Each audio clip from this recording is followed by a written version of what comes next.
নোয়াখালীতে গত ২৪ ঘন্টায় ২০৮ মিলিমিটার বৃষ্টিপাত রেকর্ড করেছে জেলা আবহাওয়া অফিস।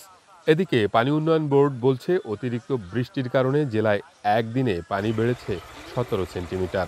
তবে পানি এখনও বিপদসীমার ১ সেন্টিমিটার নিচে রয়েছে। টানা বৃষ্টিতে নোয়াখালী সদর, কোম্পানীগঞ্জ, কবিরহাট, সুবর্ণচর উপজেলায় বেশি জলাবদ্ধতা দেখা দিয়েছে। অনেকটা বন্যা পরিস্থিতির সৃষ্টি হয়েছে। অনেকের বসত ঘরে পানি ঢুকেছে।